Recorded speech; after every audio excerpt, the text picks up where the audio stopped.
નમસ્કાર, હું આદર્શ છું. વેલકમ ટુ આદર્શ એજ્યુકેશન સોસાયટી. लड़कों का बूढ़ों से स्वाभाविक विद्वेष।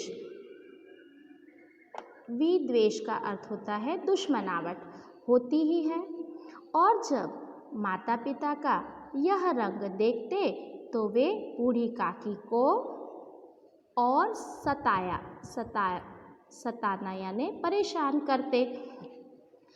यहाँ पर यह कहा गया है कि लड़कों के और बूढ़ों के दोनों के विचारों में बहुत ज़्यादा अंतर होता है। कैसा? वैचारिक अंतर होता है, जिसके कारण उनके विचारों में अपने आप दुश्मनावट पैदा हो जाती है। दोनों को एक दूसरे की बात पसंद नहीं आती है। यहाँ पर बूढ़ी काकी है, बूढ़ी काकी को उस बच्चों के माता पिता परेशान करते थे। तो माता पिता जब बूढ़ी काकी को परेशान करते थे ना, तो बच्चों को क्या लगता है कि जब हमारे माँ बाप ऐसा करते हैं तो हम भी कर सकते हैं। तो बच्चे हैं हमेशा माँ बाप की बात का अनुकरण ही करते हैं। तो वह भी बूढ़ी काकी को बहुत ज़्यादा परेशान करते थे। अब कैसे? कोई चुटकी काट कर भागता, कोई उन पर पानी कुल्ली कर देता, काकी चीख मार मार कर रोती। परंतु यह बात प्रसिद्ध थी कि केवल खाने के लिए रोती, अतएव उनके संताप यानी मानसिक कष्ट और आर्तनाद यानी दुख भरी पीड़ा पर कोई ध्यान नहीं देता था। अब यहाँ पर वृद्धावस्था में चमड़ी है अर्थात त्वचा है, वह उसमें बहुत ज़्यादा झुर्रियाँ पड़ जाती है, वो लटकने लगती है। तो बच्चे क्या करते थे? बूढ़ी काकी को चुटकी काट कर भागते थे, फिर मुंह में पानी खूब सारा भर लेते थे, और जहाँ बूढ़ी काकी बैठी रहती थी ना, उन पर जाकर उसकी पिचकारी मार देते थे। अब जब बच्चे उन्हें इस तरह परेशान करते थे ना, तो बूढ़ी काकी को गुस्सा आता था। वो चल नहीं सकती थी, इसलिए वो ज़ोर ज़ोर से चीख मारने लगती थी मतलब चिल्लाने लगती थी। अब बूढ़ी काकी जब चिल्लाती थी ना, तो यह बात सबको पता थी कि बूढ़ी काकी है ना, जब भी चिल्लाती है तो उन्हें खाना चाहिए, इसीलिए वह चिल्लाने लगती है। इसीलिए कोई भी उनकी मानसिक कष्ट, उनकी जो पीड़ा है उन पर, और उनके आर्तनाद मतलब उनकी दुख भरी पीड़ा पर कोई भी ध्यान नहीं देता था।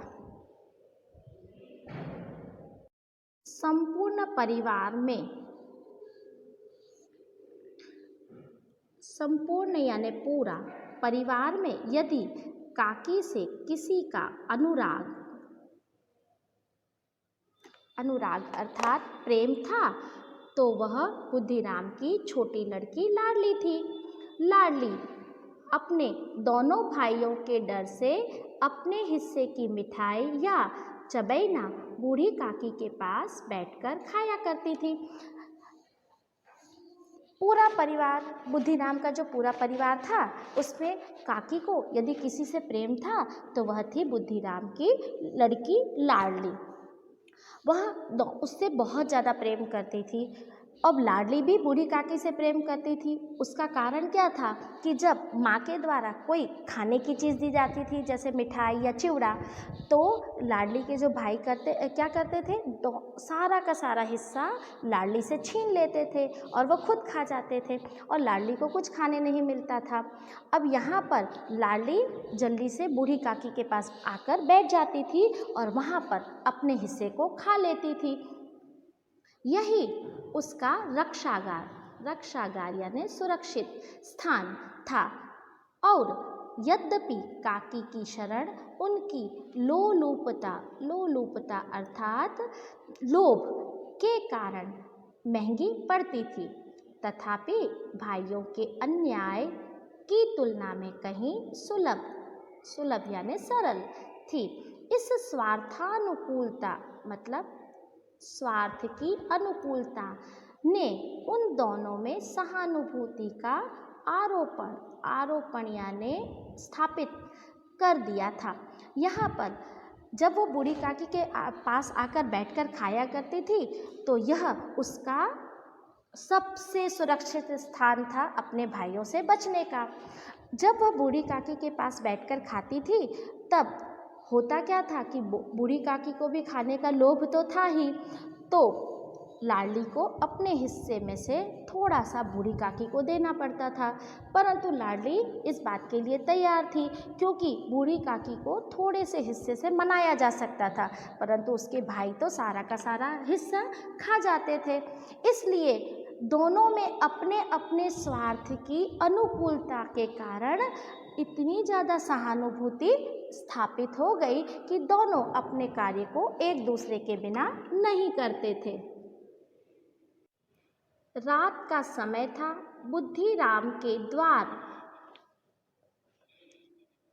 द्वार यानी दरवाज़ा पर शहनाई एक वाद्य यंत्र है जो शादी ब्याह में बजाई जाती है, बज रही थी, और गांव के बच्चों का झुंड यानी समूह विस्मयपूर्ण नेत्रों से मतलब आश्चर्यचकित नेत्रों से गाने का रसास्वाद मतलब आनंद कर रहा था। यहाँ पर रात का समय हो चुका था। बुद्धिराम के दरवाजे पर शहनाई बज रही थी, अर्थात जब कोई शादी उत्सव या कोई तिलक वगैरह की रस्म होती है, तब लोग अपने घर में इस खुशी को व्यक्त करने के लिए शहनाई वगैरह बजवाते हैं, या कोई कार्यक्रम चलता रहता है तब। तो यहाँ पर गांव के जितने भी बच्चों का समूह था ना, वह सब आश्चर्यचकित नेत्रों से जो गाना बज रहा था उसका आनंद उठा रहे थे। आज बुद्धिराम के बड़े लड़के मुखराम का तिलक आया है। यह उसी का उत्सव है। घर के भीतर यानी अंदर स्त्रियां गा रही थी और रूपा मेहमानों के लिए भोजन के प्रबंध यानी व्यवस्था में व्यस्त थी। भट्टियों पर कड़ाह चढ़े हुए थे। कड़ाह मतलब बड़ी बड़ी कढ़ाइयाँ, एक में पूड़ियाँ कचौड़ियाँ निकल रही थी, एक बड़े पतीले में मसालेदार सब्जी पक रही थी। घी और मसालों की सुगंध यानी खुशबू चारों ओर यानी तरफ फैली हुई थी। यहाँ पर बुद्धिराम के बड़े बेटे, उसका नाम मुखराम था, उसका विवाह निश्चित हुआ, तो आज उसका तिलक का उत्सव था बुद्धिराम के घर पे।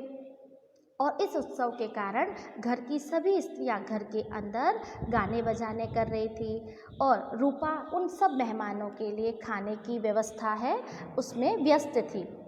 अब खाने की व्यवस्था में वह बड़ी बड़ी भट्टियाँ अर्थात बड़े बड़े चूल्हे जो होते हैं उस पर बड़ी बड़ी कढ़ाइयाँ चढ़ी हुई थी। एक कढ़ाई में पूड़ी निकल रही थी तो दूसरी कढ़ाई में कचौड़ियाँ निकल रही थी, और बड़े से बर्तन में पतीला यानी बड़े से बर्तन में इतनी ज़्यादा मसाले से डली हुई सब्ज़ी पक रही थी कि उसकी सुगंध और साथ साथ घी और मसालों की सुगंध चारों ओर फैली हुई थी। बूढ़ी काकी अपनी कोठरी मतलब कमरे में बैठी हुई थी। यह सुगंध उन्हें बेचैन यानी व्याकुल कर रही थी। वे मन ही मन में सोच रही थी, इतनी देर हो गई, कोई भोजन लेकर नहीं आया। मालूम होता है सब लोग भोजन कर चुके हैं। यह सोचकर उन्हें रोना आया, परंतु अपशकुन यानी बुरा शकुन के डर से वे रो नहीं सकी। यहाँ पर रात हो चुकी, बूढ़ी काकी है वो अपने कमरे में बैठी हुई थी और खाने की मसालेदार घी की खुशबू उन्हें इतनी ज़्यादा व्याकुल कर रही थी, तो वो मन ही मन में सोचने लगी, मन में विचार करने लगी कि बाप रे, इतनी देर हो गई, कोई भोजन लेकर नहीं आया। लगता है सारे के सारे जितने घर में मेहमान हैं सब के सब भोजन कर चुके हैं। अब ये बात जब उनके मन में आई तो उन्हें खूब ज़्यादा दुख हुआ और वह उन्हें रोना आने लगा। उन्हें ऐसा लगा कि इन लोगों ने मुझे भोजन नहीं दिया, परंतु वह रो नहीं सकती थी, क्योंकि यदि वो ज़ोर ज़ोर से रोती ना तो उसे अपशकुन माना जाता है। अपशकुन, जब कोई अच्छा त्यौहार हो या कोई शादी ब्याह हो, उसमें यदि आप ज़ोर ज़ोर से चीख चीख कर रोते हैं तो उसे वह अपशकुन मानते हैं। तो अपशकुन का के डर से वह ज़ोर ज़ोर से अपने दुख को बता नहीं पा रही थी।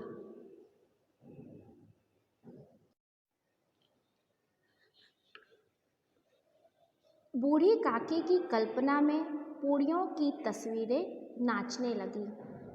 खूब लाल लाल, फूली फूली, नरम नरम। बूढ़ी काकी की कल्पना में पूड़ियों की तस्वीरें नाचने लगी। खूब लाल लाल, फूली फूली, नरम नरम होंगी। कचौड़ियों में अजवाइन और इलायची की महक आ रही होगी। यहाँ पर बूढ़ी काकी जब कमरे में बैठी थी तो उनको कोई भी खाना देने नहीं आया, जिसके कारण उन्हें दुख हो रहा था। अब वो बैठी बैठी विचार करने लगी कि विचार करते करते उनकी कल्पना में एक रेखा चित्र खिंच गया और उन्हें पूड़ियाँ दिखाई देने लगी। और वह पूड़ियाँ कैसी थी? लाल लाल थी, एकदम फूली हुई थी और बिल्कुल मुलायम मुलायम थी। और उन्हें ऐसा लगने लगा कि इसकी कचौड़ियों में से तो अजवाइन की और इलायची की खूब अच्छी खुशबू आ रही है। एक पूड़ी मिलती तो जरा हाथ लेकर देखती।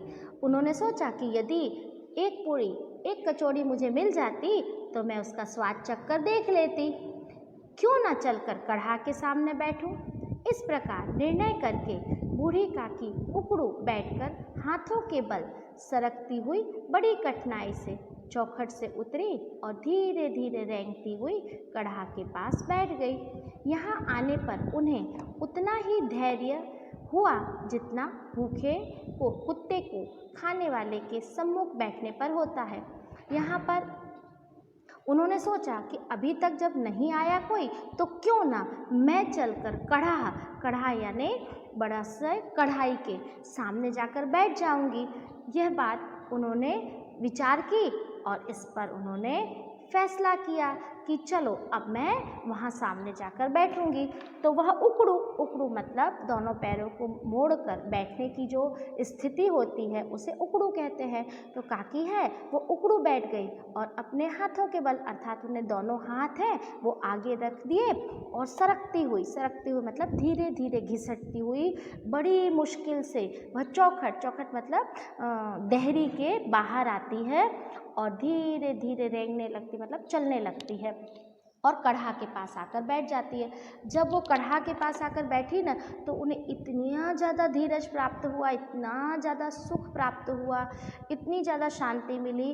कैसे मिली उनको कि जब कोई भूखा कुत्ता है उसके सामने खाना पड़ा हो और उसे कितना सुकून मिलता है, कितना सुख प्राप्त होता है, उतना सुख ही बूढ़ी काकी को प्राप्त हुआ। विद्यार्थी मित्रों, अब हम इस लेसन को पार्ट 3 में कंटिन्यू करेंगे।